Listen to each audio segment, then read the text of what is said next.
Baik, Assalamualaikum warahmatullahi wabarakatuh.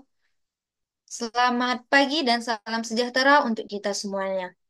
Nah, di sini kami akan mempresentasikan materi yang berkaitan mengenai fungsi boolean.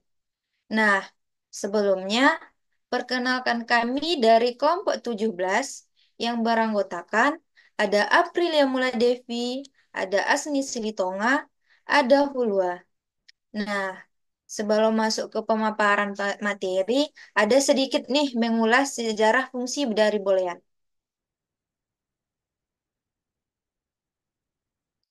Nah, aturan dasar logika diperkenalkan oleh George Boole, yaitu pada tahun 1854 54 dalam bukunya yaitu Investigation of the Law of the Talk. Istilah aljabar Boolean diperkenalkan oleh Henry M. Saber. Aljabar Boolean pertama kali dipakai dalam desain sirkuit digital yaitu pada tahun 1938 oleh Claude Shannon, yaitu Bapak Teori Informasi.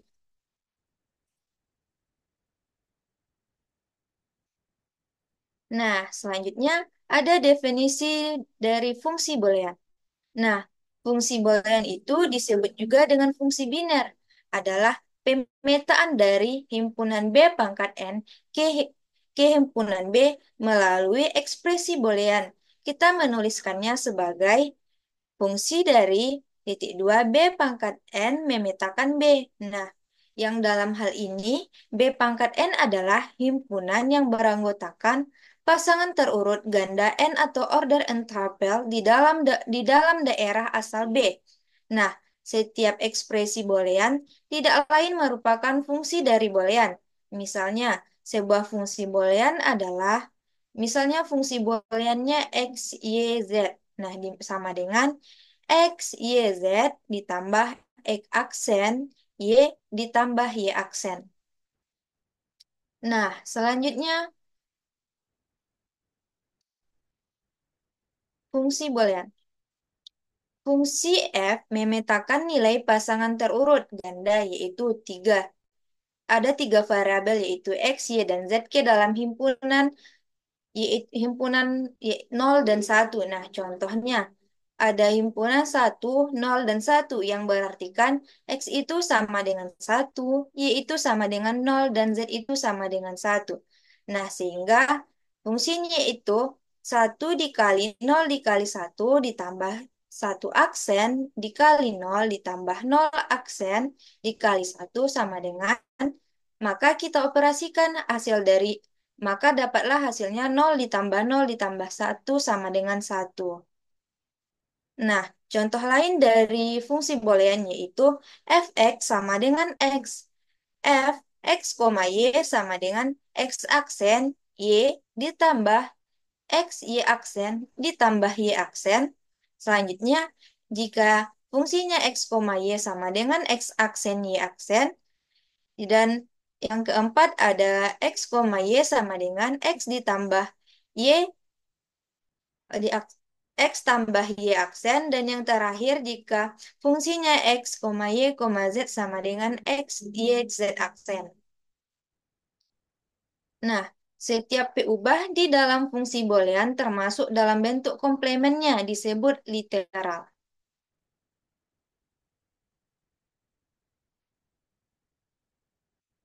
Nah, contohnya nih, jika fungsi dari X, Y, dan Z sama dengan X, Y, Z aksen pada contoh di atas terdiri dari 3 buah literal, yaitu ada X, Y, dan Z aksen.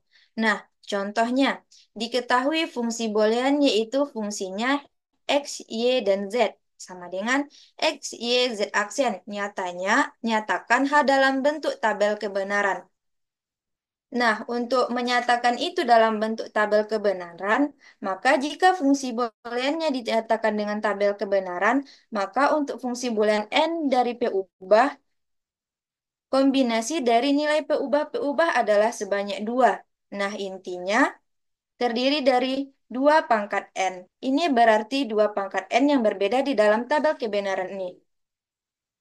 Nah, maka misalkan n-nya sama dengan 3, maka akan terdapat 2 pangkat 3 sama dengan 8. dari baris tabel tersebut. Nah, yang cara praktisnya semua kombinasi tersebut adalah sebagai berikut, yang dimana untuk P ubah pertama pada kolom X yaitu 4 pertama itu 0, baris 4 pertama pada kolom pertama dengan sebuah 0, dan baris keempat dari barisan selanjutnya adalah satu berurutan. Begitu juga dengan Y. Pada kolom Y terdapat dua nol, nol, nol, satu, satu, nol, nol, satu, satu, dan pada kolom Z yaitu nol, satu, nol, satu, nol, satu, nol, satu, di mana untuk P ubah ketiga ini isi kolom ketiga secara berselang-seling dengan nol dan satu. Maka dapatlah fungsi dari f, x, y, dan z-nya itu 0,000,010. Nah, selanjutnya akan dijelaskan oleh teman saya.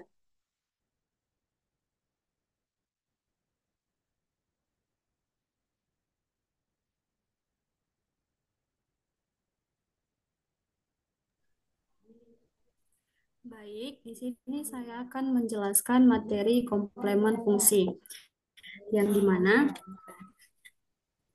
bila sebuah fungsi boolean dikomplementkan, kita akan memperoleh fungsi komplement. Fungsi komplement ini berguna pada saat kita melakukan penyederhanaan fungsi boolean. Nah, fungsi komplement dari suatu fungsi f itu yaitu f aksen dapat dicari dengan dua cara. Yang pertama, kita menggunakan hukum De Morgan, di mana hukum De Morgan ini untuk dua buah peubah X1 dan X2. Kita langsung masuk ke contoh. Contohnya itu f aksen, fungsi f aksen X, Y, Z sama dengan X dikali aksen. Sama dengan X aksen dikali Y aksen Z aksen ditambah YZ aksen.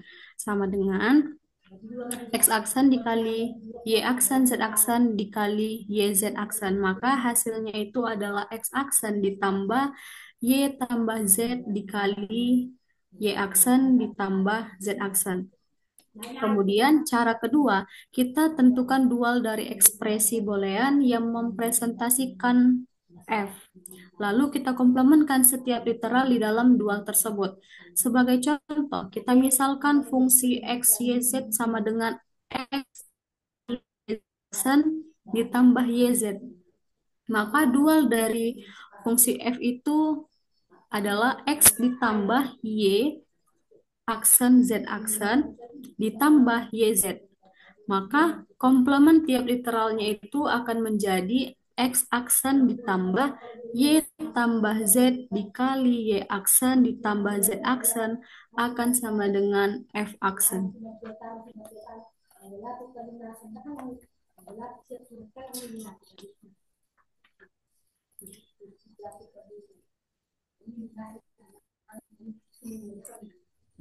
Nah, selanjutnya kita akan masuk ke bentuk kanonik. Ekspresi boolean yang menspesifikasikan suatu fungsi dapat disajikan dalam dua bentuk berbeda. Ekspresi boolean yang dinyatakan sebagai penjumlahan dari satu atau lebih minterm atau perkalian dari satu atau lebih maksterm itu bisa disebut dengan bentuk kanonik. Jadi ada dua macam bentuk kanonik. Yang pertama itu penjumlahan dari hasil kali atau sum of produk atau SOP. Dan yang kedua itu perkalian dari hasil jumlah atau product of sum atau POS. Sebagai contoh untuk penjumlahan dari hasil kali itu f aksen fungsi f aksen x, y, z sama dengan x aksen dikali y aksen dikali z ditambah x, y aksen, z aksen ditambah x, y, z. Nah, itu merupakan SOP.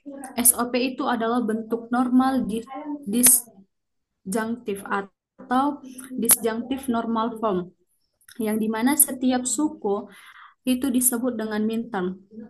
Dan contoh untuk perkalian dari hasil jumlah itu bisa kita lihat, yaitu fungsi g, x, y, z itu sama dengan x tambah y X tambah Y tambah Z dikali X ditambah Y aksen ditambah Z dikali X tambah Y aksen tambah Z aksen dikali X aksen ditambah Y ditambah Z aksen dikali X aksen ditambah Y aksen ditambah Z.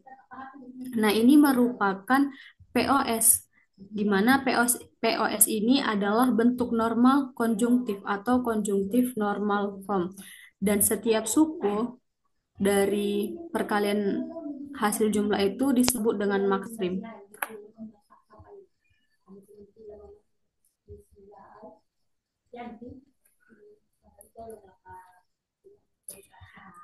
Nah, untuk minterm itu biasanya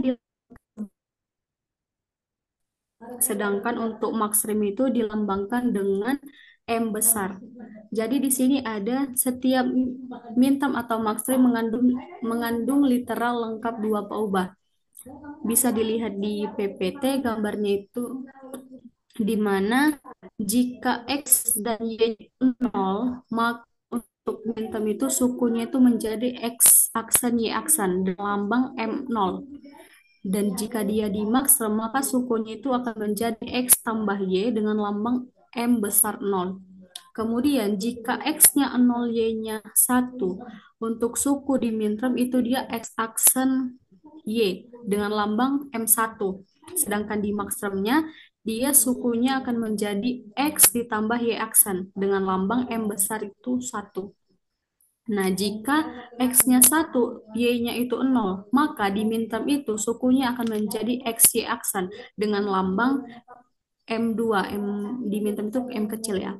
Dan jika dia di maksim, maka sukunya itu akan menjadi X aksen ditambah Y dengan lambang M2. Dan selanjutnya jika X dan Y-nya itu bernilai 1, maka suku di minterm itu akan menjadi XY dengan lambang M3. Dan jika dia di maksim, maka sukunya akan menjadi X aksen ditambah Y aksen dengan lambang M besar 3. Itu untuk dua peubah.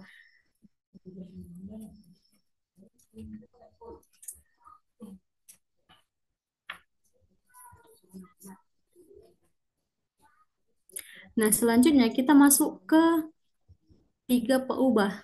Yang dimana jika X, Y, dan Z-nya itu bernilai 0, maka di minterm itu suku di X aksen, Y aksen, Z aksen. Dan di maksim itu sukunya akan menjadi X tambah Y tambah Z. Jika X dan Y-nya itu bernilai 0, Z-nya itu bernilai 1, maka di minterm itu dia sukunya menjadi X aksen, Y aksen, Z. Dan di maksim dia akan menjadi sukunya menjadi X tambah Y tambah Z aksen. Kemudian jika nilai X-nya 0, Y-nya 1, dan Z-nya 0, maka di minterm itu dia sukunya X aksen, Y, Z aksen. Sedang di maksimnya X tambah Y aksen ditambah Z. Kemudian jika X-nya itu 0, Y dan Z-nya itu bernilai 1, maka di minterm dia akan bersuku X aksen Z. Sedangkan di maksimnya dia bersuku X tambah Y aksen tambah Z aksen.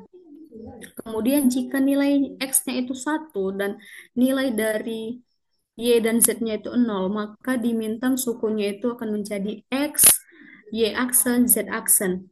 Sedangkan di maksimnya X aksen tambah Y tambah Z. Kemudian jika nilai X-nya 1, Y-nya 0, dan Z-nya itu 1, maka sukunya itu di minterm itu X, Y aksen Z. Dan di maksimnya itu X kuadrat tambah Y tambah Z aksen. Selanjutnya, jika nilai X dan Y-nya itu 1 dan Z-nya itu adalah 0, maka suku di mintermnya itu menjadi X, Y, Z aksen. Dan suku di maksimnya itu akan menjadi X aksen tambah Y aksen tambah Z. Kemudian, jika dia nilai X, Y, dan Z-nya itu bernilai 1, maka suku di mintermnya itu akan menjadi X, Y, Z. Sedangkan suku di maksimnya itu akan menjadi X aksen tambah Y aksen tambah Z aksen.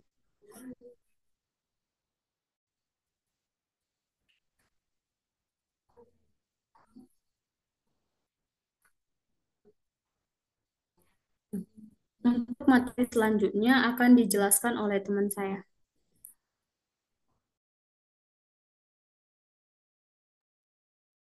Baik, terima kasih. Di sini saya akan menjelaskan mengenai konversi antara bentuk kanonik. Nah, fungsi boolean ini dalam bentuk kanonik SOP dapat ditransformasikan ke dalam bentuk kanonik POS. Demikian pula sebaliknya POS ke SOP. Misalkan F adalah fungsi boolean dalam bentuk SOP dengan tiga peubah. F X fungsi X, Y, Z sama dengan sigma 14567. Nah, di sini tanda sigma ini sebagai notasi dari bentuk SOP. Dan F aksen adalah fungsi komplement dari F. Maka F aksen X, Y, Z sama dengan sigma 023. Sama dengan M0 ditambah M2 ditambah M3. Selanjutnya,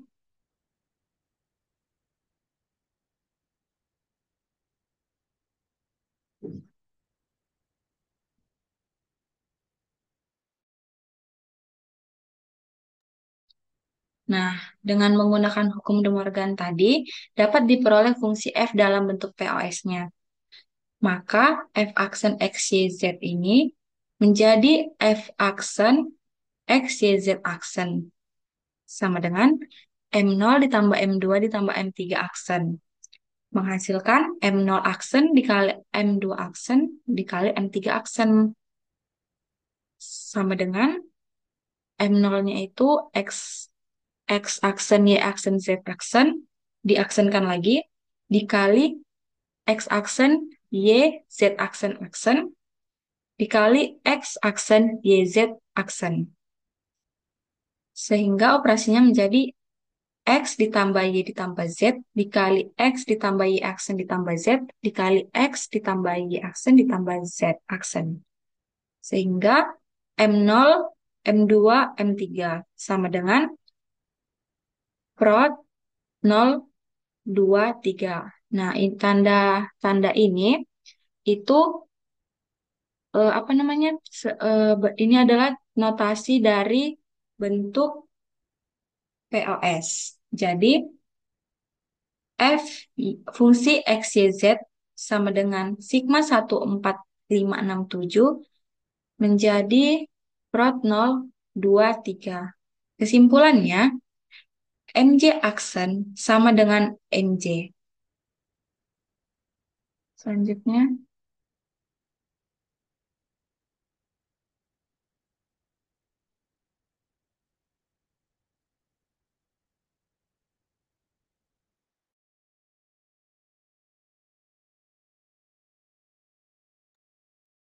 nah selanjutnya ada bentuk baku nih. Bentuk baku ini mungkin sekilas mirip dengan bentuk kanonik, tapi bentuk baku bukanlah bentuk kanonik. Dua bentuk kanonik adalah bentuk dasar yang diperoleh dengan membaca fungsi dari tabel kebenaran. Bentuk ini umumnya sangat jarang muncul karena setiap suku atau term di dalam bentuk kanonik harus mengandung literal lengkap, baik dalam bentuk normal X atau dalam bentuk komplemennya X aksen.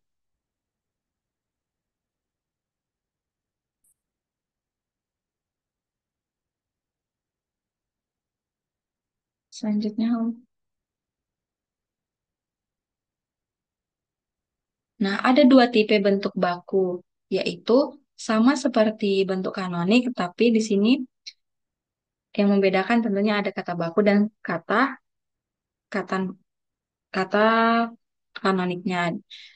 Yang pertama ada bentuk baku SOP dan bentuk baku POS. Bentuk bentuk baku SOP itu seperti contohnya seperti ini. Ada fungsi X, Y, Z. Maka bentuk SOP-nya itu Y aksen ditambah XY ditambah X aksen YZ. Sedangkan bentuk POS ada contoh FX YZ. Bentuk POS-nya itu X dikali Y aksen ditambah Z dikali X aksen ditambah Y ditambah Z aksen. Selanjutnya,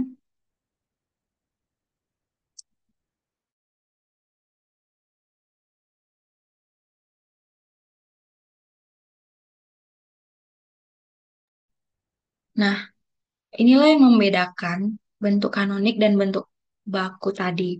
Yang pertama, pada bentuk kanonik, setiap term harus mengandung litera lengkap. Sedangkan pada bentuk baku, setiap term tidak harus mengandung litera lengkap.